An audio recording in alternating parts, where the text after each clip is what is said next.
Hello everyone, welcome to my class. आपका दरअसल रसायन इंस्टीट्यूट में आपका स्वागत है। तो आज हम लोग पढ़ने वाले हैं।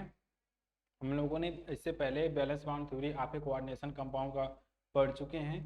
मॉलिक्यूल्स के बारे में कहानी चल रही थी। हम लोगों ने बॉन्ड एनालिसिस भी पढ़ लिया है, बैलेंस बॉन्ड थ्योरी भी पढ़ ली है, मॉलिक्यूलर ऑर्बिटल थ्योरी पढ़ ली है। बस ये रह गया था कि बैलेंस बॉन्ड थ्योरी आपके मॉलिक्यूल्स का पढ़ना रह गया था। इससे पहले हम लोगों ने जो पढ़ा था वो कोऑर्डिनेशन कंपाउंड का था। बैलेंस बॉन्ड थ्योरी आपके कोऑर्डिनेशन कंपाउंड, ठीक है, कोऑर्डिनेशन कंपाउंड या कोऑर्डिनेशन कॉम्प्लेक्स कह सकते हैं। तो आज हम लोग जो पढ़ने वाले हैं वो है बैलेंस बॉन्ड थ्योरी आपके मॉलिक्यूल्स। मॉलिक्यूल्स के बारे में बैलेंस बॉन्ड थ्योरी क्या बताती है, इसके बहुत सारे लिमिटेशन है, मैं पहले ही बता दे रहा हूँ, ठीक है। बहुत सारी लिमिटेशन थी। इसको सबसे पहले बैलेंस बॉन्ड थ्योरी आपके मॉलिक्यूल्स के बारे में सबसे पहले हिटलर इन लंदन ने इसके बारे में एक्सप्लेन किया था। उसके बाद इसमें बहुत सारी लिमिटेशन होने की वजह से क्या हुआ था, ये थ्योरी फेल हो गई थी। बहुत सारे मॉलिक्यूल के इलेक्ट्रॉनिक स्ट्रक्चर को बता नहीं पा रही थी, प्रॉपर्टी के मॉलिक्यूल्स के प्रॉपर्टी को भी अच्छे से एक्सप्लेन नहीं कर पा रही थी, तो फेल हो गई थी। तो इसके बाद इसी थ्योरी को एक्सप्लेन किया था पाउली और स्लेटर ने।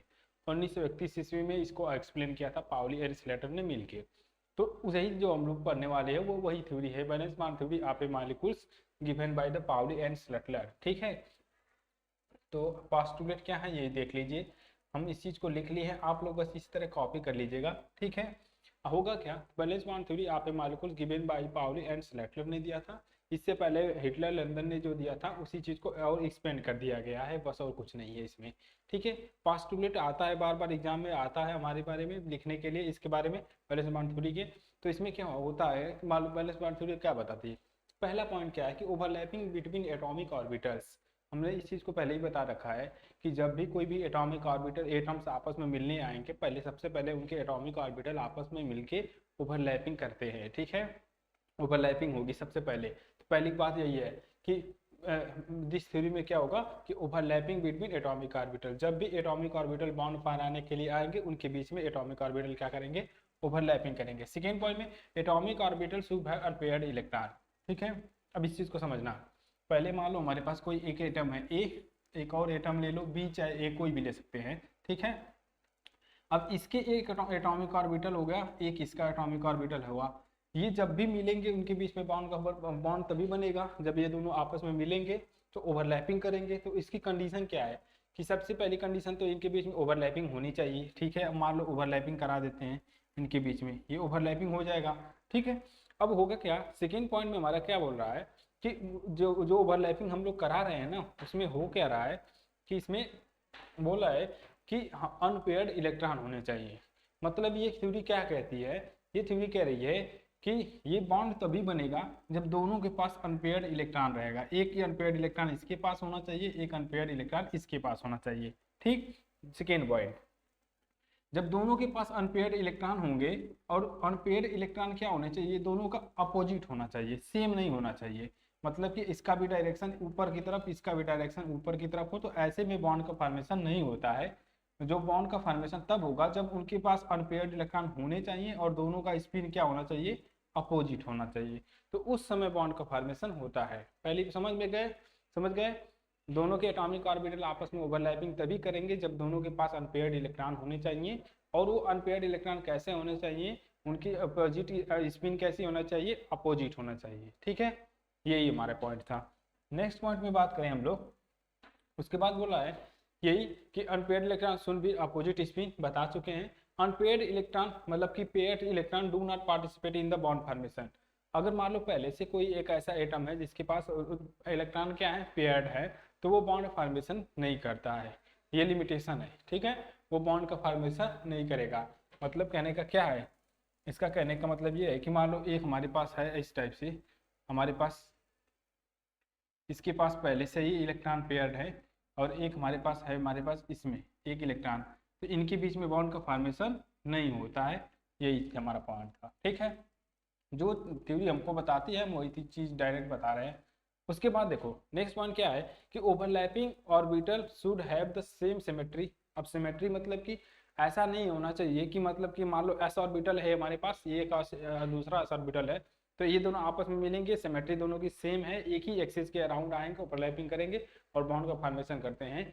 ऐसा नहीं होना चाहिए कि मान लो हमारे पास एक इस टाइप से है, ठीक है। मान लो हमारे पास ये पी जेड एक्सिस है और एस ऑर्बिटल इस टाइप से आ रहा है, इधर एक्स डायरेक्शन से, एक्स डायरेक्शन से आएगा मतलब ऐसे है। अगर एक्स ये हमारे पास इस टाइप से होगा, जब भी हमारे पास पी ऑर्बिटल अगर इस टाइप से है तो एस ऑर्बिटल ऊपर से आएगा, जेड एक्सिस के अलॉन्ग आएगा तो इसके साथ ओवरलैपिंग करके बॉन्ड का फॉर्मेशन कर लेगा। इधर से आएगा तो बॉन्ड का फॉर्मेशन नहीं करेगा ना, तो वो नॉन बॉन्डिंग की कंडीशन हो जाएगी। ठीक है, तो यही कह रहा है कि अगर ये इस डायरेक्शन से आएगा तो मान लो इसका एक पॉजिटिव फेज हो गया, इसका भी पॉजिटिव निगेटिव होगा, पॉजिटिव पॉजिटिव तो मिलकर बॉन्ड का फॉर्मेशन की तरफ बॉन्ड का फॉर्मेशन करेंगे। लेकिन यहाँ पे होगा क्या कि ये इसके साथ बॉन्ड का फॉर्मेशन करेगा लेकिन इसके साथ नहीं करेगा, रिपल्सन होता है। तो इस केस में क्या होता है, वो नॉन बॉन्डिंग का केस बन जाता है। समझ गए। अगर जेड एक्सिस के अलॉन्ग अगर यही आता है तो ऊपर से आएगा तो यहाँ पे क्या होगा, इनके बीच में ओवरलैपिंग हो जाएगी और बॉन्ड का फॉर्मेशन हो जाएगा। मतलब अगर ये इस टाइप से पी ऑर्बिटल है, मतलब ये इस टाइप से पी ऑर्बिटल होगा, इस टाइप से, ठीक। और एक ऐसा ऑर्बिटल इधर से आ जाएगा, इसके साथ ओवरलैपिंग करेगा तो बॉन्ड का फॉर्मेशन करता है, सिग्मा बॉन्ड का फॉर्मेशन करेगा। तो ये ओवरलैपिंग और orbitals should have the same symmetry. ठीक है, सिमेट्री भी मैच करनी चाहिए, मतलब जो फेज होना चाहिए वो सेम होना चाहिए। नेक्स्ट पॉइंट है कि bond strength depend upon the extent of overlapping. Overlapping जितना ज़्यादा होगा, जितना अच्छा होगा ओवरलैपिंग, उनके बीच में जो बॉन्ड स्ट्रेंथ होगा ना उतना बढ़िया होगा। अब थोड़ा सा ओवरलैपिंग करेगा तो बॉन्ड स्ट्रेंथ वीक होगा ना, ओवरलैपिंग और ज़्यादा हो जाएगा। इस टाइप से मान लो इतना है, ये मान लो एक ऑर्बिटल एक ऑर्बिटल, हल्का सा ओवरलैपिंग हुआ तो क्या होगा, बॉन्ड वीक होता है। अगर ओवरलैपिंग स्ट्रेंथ जितना ज़्यादा होगा तो वो बॉन्ड क्या होगा, उतना स्ट्रांग होता है। तो पीपी के केस में ऐसा बनेगा, जब बॉन्डों के बीच में साइड वाइज भी ओवरलैपिंग करेगा तो बहुत अच्छे से ओवरलैपिंग होती है, और उसके बाद इस तरह ओवरलैपिंग करेगा तब भी। ठीक है, तो यही चीज़ यहाँ पे दिखाया गया है कि एस एस में बात करेंगे, 1s यहाँ पे है, एक 2p है और यस ऑर्बिटल है, 2s ऑर्बिटल है, यहाँ पे 2p है, दोनों 2p है। तो इनके बीच में ना ओवरलैपिंग होगी, बहुत बढ़िया होती है इसके केस में, इसके कंपैरिजन में।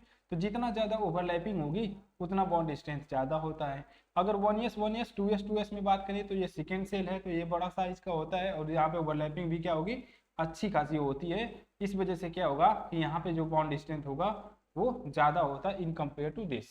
ठीक, समझ गए नेक्स्ट पॉइंट को। अब बात करें, देखो इलेक्ट्रॉन डेंसिटी इंक्रीज करेगी बिटवीन द, जब भी ओवरलैपिंग आप एटॉमिक ऑर्बिटल के होते हैं, मान लो जो एटॉमिक ऑर्बिटल हैं उनके बीच में ओवरलैपिंग जब भी होगी तो इलेक्ट्रॉन डेंसिटी बढ़ेगी। मॉलिक्यूलर ऑर्बिटल थ्योरी में हम लोगों ने देखा था ना कि जब भी इलेक्ट्रॉन डेंसिटी मतलब एक एटम जब आपस में सेम फेज में आते थे तो जब उसका हम लोगों ने डायग्राम बनाया था तो उसमें इलेक्ट्रॉन डेंसिटी क्या हो रहा था, बहुत ज़्यादा बढ़ जाता है इलेक्ट्रॉन डेंसिटी।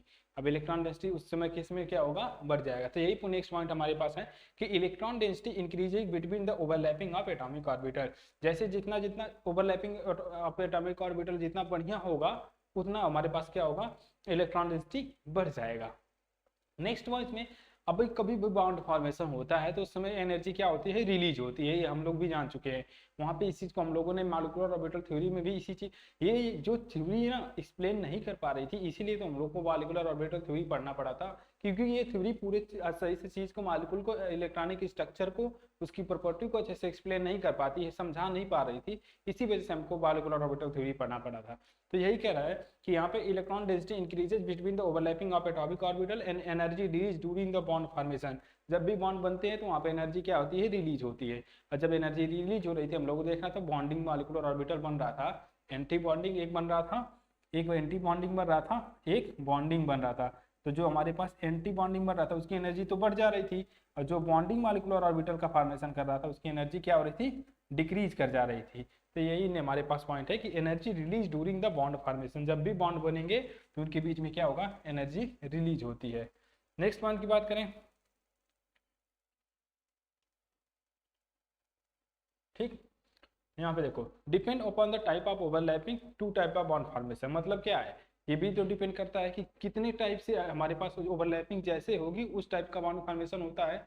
1s ऑर्बिटल या 2p के बारे में, तो s ऑर्बिटल तो हमेशा सिग्मा बॉन्ड का ही फॉर्मेशन करेगा।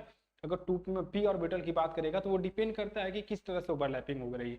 अगर इंड टू इंड हो रही है या साइड वाइज ओवरलैपिंग हो रही है, ठीक है, इस टाइप से देखो इसका हेड अगर कंबाइन करेगा p ऑर्बिटल का, ये p ऑर्बिटल एक है, एक और p ऑर्बिटल इस तरह से ओवरलैपिंग करेगा तो क्या होगा, ये सिग्मा बॉन्ड का फॉर्मेशन करेगा। अगर यही p ऑर्बिटल है, अगर साइड वाइज ओवरलैपिंग का करता है इस तरह से तो यहाँ पे किस टाइप का बॉन्ड फॉर्मेशन करेगा, ये पाई बॉन्ड का फॉर्मेशन करेगा। तो यही कह रहा है कि ये दो टाइप से बॉन्ड का फॉर्मेशन करता है, वो डिपेंड करता है कि किस टाइप से ओवरलैपिंग हो रही है। तो समझ गए इस चीज को, depend upon the type of overlapping two type of bond formation, sigma and pi bond. Delta bond के बारे में यहाँ पे डिस्कस नहीं किया गया है, ठीक है, उस चीज को नहीं एक्सप्लेन किया है। और आप लोग जानते हैं कि डेल्टा बॉन्ड का फॉर्मेशन कैसे होता है, वो होता है हमारे पास फेसियल ओवरलैपिंग के थ्रू होता है, और डी एक्स वाई और d x square minus y square यही बना सकते हैं, ठीक। तो ये यही दोनों को एक्सप्लेन किया था, सिग्मा और पाई बॉन्ड को। तो हमारे पास यहाँ पे साइड वाइज ओवरलैपिंग होगी, एक हमारे पास इस तरह क्या हेड टू हेड या टेल टू टेल ओवरलैपिंग होती है, उस केस में क्या होगा, सिग्मा बॉन्ड का फॉर्मेशन होगा। अगर इस तरह पैरेलल हो जाती है, ठीक है, तो वहाँ पे क्या हो जाएगा, पाई बॉन्ड का फॉर्मेशन हो गया, ठीक। अब balance bond theory giving the concept of resonance of hydrogen molecules, ये रेजोनेंस कैसे दिखाएगा, इस चीज को कैसे एक्सप्लेन करता है, तो इसको कैसे दिखाएगा, देखो ये फंक्शन के थ्रू टर्म में हम लोग मान ले, तो देखो इस प्रकार से क्या होगा कि दो हाइड्रोजन एटम है, इसके पास भी एक इलेक्ट्रॉन है, एक इसके पास भी एक इलेक्ट्रॉन है। हमारे पास यहाँ पे केस क्या बनता है, अभी क्या है, हम इसको साइन कर दिखाएंगे अलग तरह से, एक इसको 1 कर देंगे, इसको 2 कर देंगे। ये एक इलेक्ट्रॉन है जिसको इस तरह से दिखाया गया है, 1 2 करके दिखाया गया है, ताकि कि हम डिफ्रेंशिएट कर पाए दोनों को, ठीक है। अब ये पॉइंट नंबरिंग मत समझ लेना, ये नंबरिंग नहीं है, पहले इलेक्ट्रॉन को 1 कर दिया गया है, दूसरे वाले इलेक्ट्रॉन को 2 कर दिया गया है, तो 1 2 बस एक साइन है दिखाने का इलेक्ट्रॉन। अब देखो जो H2 मॉलिक्यूल्स बन रहा है इस टाइप से, जो H2 मॉलिक्यूल जो बना हुआ है, उस केस में क्या होगा, ये भी तो हो सकता है कि ये अपना एक दूसरे के जो इलेक्ट्रॉन है ना, ये हाइड्रोजन एटम है, एक और हाइड्रोजन एटम है, इस टाइप से ये इसका इलेक्ट्रॉन इसके पास हो, इसके इलेक्ट्रॉन इसके पास है, 2 इलेक्ट्रॉन है इसमें बीच में न्यूक्लियस के। अब ये वाला हो सकता है इसके पास इलेक्ट्रॉन हो, ये वाला इसके पास हो, एक दूसरे के इलेक्ट्रॉन को एक्सचेंज कर लेंगे। तो जहाँ पे यही चीज है कि पहला वाला सही है, दूसरा में क्या किया है कि जो पहला HA है वो उसके दूसरे वाले के इलेक्ट्रॉन को रख लिया है, और दूसरा जो HB है वो उसके पहले वाले के इलेक्ट्रॉन कर लिया है, ठीक है। जैसे मान लो 2 लोग हैं, उनके पास 2 रुपये हैं, 1 रुपये हैं, 1 सिक्के हैं, 1 वो दोनों के पास 1 रुपये ही है। अब होगा क्या, वो अपना पैसा इसको दे देगा, इसका पैसा उसके दे देगा, ठीक है। अभी भी उन दोनों के पास क्या हो, एक ही इलेक्ट्रॉन होंगे, लेकिन बस क्या किए थे, पैसे को क्या किए, एक्सचेंज कर लिए हैं, यही कहानी हुई है। सेकेंड पॉइंट, तो इस टाइप से जो एक्सचेंज हुआ है ना, उसको हम लोग क्या कहेंगे कि covalent character of a molecules, इलेक्ट्रॉनों की जो इस टाइप से शेयरिंग हुई है उसको covalent character of a hydrogen molecules को ऐसे दिखाया जाता है। आयनिक कैरेक्टर कैसे दिखाएगा, कि एक ऐसा भी केस हो सकता है ना कि चलो दोनों लोग साथ है, तो तुम हमारा भी इलेक्ट्रॉन अपने पास रखो, अगर वो उसके भी इसके इलेक्ट्रॉन को भी अपने पास रखता है, तो उस पर आएगा एक निगेटिव चार्ज, और जो इलेक्ट्रॉन दे दिया उसके पास तो कुछ नहीं रहा, तो उस पर आएगा पॉजिटिव चार्ज। तो यही चीज है कि ये जो इसका जो एक इलेक्ट्रॉन है वो इसके पास चला गया है, HA के पास आएगा, तो इस पर आएगा माइनस चार्ज, इस पर आएगा पॉजिटिव चार्ज। ये भी केस तो हो सकता है कि जो दूसरा बंदा है वो उसके लिए पैसे को रख ले, कि नहीं बोले नहीं अपना पैसा दो, हम रख लेते हैं, तुम रहने दो, तो वो ऐसा केस भी बन सकता है। तो वहाँ पे इस तरह से, तो इस तरह से एक्सप्लेन किया गया था कि हाइड्रोजन मॉलिक्यूल्स के लिए जो आयनिक कैरेक्टर आता है वो इस तरह से एक्सप्लेन किया गया कि दोनों इलेक्ट्रॉन हो सकते हैं जो हम लोग बनाते हैं ना इस टाइप से, हाइड्रोजन और हाइड्रोजन यहाँ पे इस तरह से हो जाएगा, तो यहाँ पे माइनस चार्ज आ जाएगा और इस पर क्या आ जाएगा, पॉजिटिव चार्ज आएगा। तो इस तरह से भी हम लोग दिखाते हैं, तो इस तरह से जो दिखाया गया उसको बोला गया आयनिक character of a hydrogen molecules को दिखाता है, ठीक। अब इसी चीज को वेव नेचर के थ्रू में पाउली ने इस चीज को कैसे एक्सप्लेन किया था, तो लास्ट पॉइंट हमारे रहेगा Pauli improve the wave function of the considering in the to addition ionic structure of a hydrogen molecule. कुछ नहीं है, जैसे अभी हम लोग पढ़े हैं ना 1 2 है तो 2 1 हो गया है, इसको हम लोग फंक्शन एक मान लेंगे साई, और इसी को आयन को माइनस चार्ज है, इस पर पॉजिटिव चार्ज है, मतलब इसके इलेक्ट्रॉन को भी अपने पास रख लिया है। एक केस में क्या होगा, इस पर पॉजिटिव चार्ज आएगा और ये इलेक्ट्रॉन को अपने पास रख लेगा, ठीक है। अब ये समझते हैं ओवरऑल कि हाइड्रोजन मॉलिक्यूल्स बनता कैसे, ठीक है, थोड़ा थ्योरेटिकली समझते हैं। देखो एक हाइड्रोजन मॉलिक्यूल सही है, इसके पास एक इलेक्ट्रॉन है, इसके पास भी एक इलेक्ट्रॉन है कि नहीं है। अब हाइड्रोजन के पास यहाँ पे न्यूक्लियस में क्या होगा, एक पॉजिटिव चार्ज होगा, अब यहाँ पे भी एक पॉजिटिव चार्ज है, दूसरे हाइड्रोजन के पास न्यूक्लियस है, इसमें भी एक इलेक्ट्रॉन है, इसमें भी इलेक्ट्रॉन है। ये देखो इनके बीच में क्या होगा, अट्रैक्शन होगा, उसको हम ए लिखते हैं। ये इस इलेक्ट्रॉन को ये भी अट्रैक्ट करेगा तो इसको भी ए लिखेंगे, ठीक है, मान लो इसको A1 लिख दिए, इसको A2 लिख देते हैं, A1 A2। इस इलेक्ट्रॉन को क्या कर रहा है, अट्रैक्ट कर रहा है। ठीक, इस वाले इलेक्ट्रॉन पर भी वही वही काम होगा, यहाँ पे ये भी इलेक्ट्रॉन अट्रैक्ट करेगा, यहाँ पे भी अट्रैक्ट करेगा। तो अट्रैक्शन फोर्स कितना हो रहा है, ज्यादा हो रहा है। अट्रैक्शन फोर्स यहाँ पे इसको A3 बोल दो, इसको A4 बोल दो। तो एक हाइड्रोजन मॉलिक्यूल्स है, दोनों इलेक्ट्रॉन को अट्रैक्ट कर रहा है, इसको भी अट्रैक्ट कर रहा है, इसको भी अट्रैक्ट कर रहा है। तो टोटल 1 2 3 4 अट्रैक्शन फोर्स कितने हो जाएंगे, 4 हो जाएंगे ना। अट्रैक्शन कितना हो जाएगा, अट्रैक्शन फोर्स जो लगेगा वो कितने होंगे, 4। रिपल्सन किसमें वो लगेगा, तो एक तो रिपल्सन लग सकता है, एक जो रिपल्सन लगेगा इन दोनों के, इसके बीच में, ये कैसा कलर है, इन दोनों के बीच में रिपल्सन लगेगा, एक इन दोनों के बीच में। तो ये जो हम इस वाले कलर से दिखाए हैं वो रिपल्सन को डोनेट कर रहा है, और ये क्या कर रहा है, अट्रैक्शन को दिखाएगा। तो अट्रैक्शन ज्यादा है, रिपल्सन कम है। और जो कभी भी ऐसा होता है तो होता क्या है, वो बॉन्ड बनते हैं, बॉन्ड बनने की कंडीशन है। यहाँ पे अट्रैक्शन ज्यादा होगा, रिपल्सन कम, तो इस वजह से वहां पे बॉन्ड का फॉर्मेशन होगा। इसी तरह He2 के बारे में बात करेंगे, He2 के बारे में, He2 मतलब हीलियम मॉलिक्यूल्स के बारे में बात करेंगे। तो यहाँ पे 2 इलेक्ट्रॉन होंगे, ठीक है, इसके इलेक्ट्रॉन, एक इलेक्ट्रॉन, एक इलेक्ट्रॉन, इस इलेक्ट्रॉन, इनके बीच में रिपल्सन, इनके बीच में भी रिपल्सन, इनके बीच में भी रिपल्सन। तो मतलब यहाँ पे रिपल्सन बहुत ज्यादा होता है। अट्रैक्शन 1 2 3 4 5 6 7 8 तो होगा हमारे पास, अट्रैक्शन फोर्स होगा। हर इलेक्ट्रॉन को इसका न्यूक्लियस अट्रैक्ट करेगा, इसी इलेक्ट्रॉन को इसके न्यूक्लियस भी अट्रैक्ट कर रहा है, तो अट्रैक्शन तो 8 हो जाएगा। रिपल्सन कितना हो रहा है, थोड़ा ध्यान दो। तो रिपल्सन होगा, इसके बीच में रिपल्सन 1, इसके बीच में 2, इसके बीच में 3, इनके बीच में 4, इनके बीच में 5। ठीक है, ऐसे समझते हैं। रिपल्सन बहुत ज्यादा होता है, एक तो इसके बीच में रिपल्सन होता है, एक तो इसके बीच में रिपल्सन होगा, एक इसके बीच में रिपल्सन होगा। रिपल्सन कितना हो गया, एक इलेक्ट्रॉन कितना रिपल्सन दिखा रहा है, 1 2 3 3। तो 3 है, तो 3 कितना हो जाएगा, 3 3 6 9 12 रिपल्सन ज्यादा हो गया। ठीक है, हर इलेक्ट्रॉन दूसरे इलेक्ट्रॉन के साथ क्या कर रहा है, रिपल्सन फील करता है। तो इस वजह से क्या होता है, वहां पे हीलियम मॉलिक्यूल जो होता है नहीं बनता है। अट्रैक्शन 8 आ रहे हैं, रिपल्सन 12, मतलब एक न्यूक्लियस का ले लेंगे तो कितना हो जाएगा टोटल, न्यूक्लियस और न्यूक्लियस के बीच में रिपल्सन होता है तो 14। तो रिपल्सन ज्यादा, अट्रैक्शन कम, इसी वजह से He2 मॉलिक्यूल जो होता है यहाँ पे एग्जिस्ट ही नहीं करता, हम लोग पढ़ते भी नहीं है। तो ये था हमारे पास valence bond theory of molecules, Pauli and Slater theory. ठीक है, इसी थ्योरी को एक्सप्लेन किया था। सबसे पहले आया था हिटलर लंदन, के बाद ये पाउली स्लेटलर था। तो इसमें जो पॉइंट है वो पाउली और जो हमारे हिटलर लंदन के हैं वो कंबाइंड है, दोनों के अकॉर्डिंग बताया गया है। तो ये पॉइंट को आप लोग नोट कर लीजिए अच्छे से, 60 नोट से लिखने के लिए आता है तो वो बहुत काम देगा। और कुछ मॉलिक्यूल्स के स्ट्रक्चर को, इलेक्ट्रॉन को दिखा देना, ऐसे भी दिखा देना। जैसे अगर समझना चाहो, देखो एक चीज और याद रखना, जिसके पास जितने नंबर ऑफ अनपेयर्ड इलेक्ट्रॉन होते हैं वो उतने बॉन्ड का फॉर्मेशन करेगा, मिनिमम उतने बॉन्ड का फॉर्मेशन करेगा ही।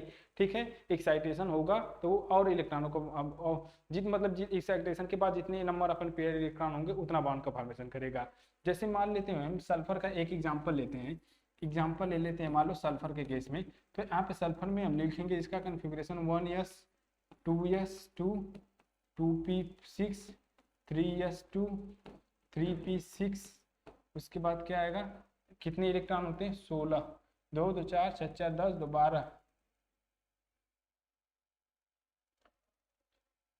4 आएगा। ठीक है, यहाँ पे क्या आएगा 4। उसके बाद 3d ऑर्बिटल। तो यहाँ पे देखिए कितने नंबर, वैलेंस सेल को सीधे बात करें तो ये वैलेंस सेल होगा इसके पास। तो वैलेंस सेल में कितने, ये हमारे पास क्या है, 2 इलेक्ट्रॉन इसमें आएगा।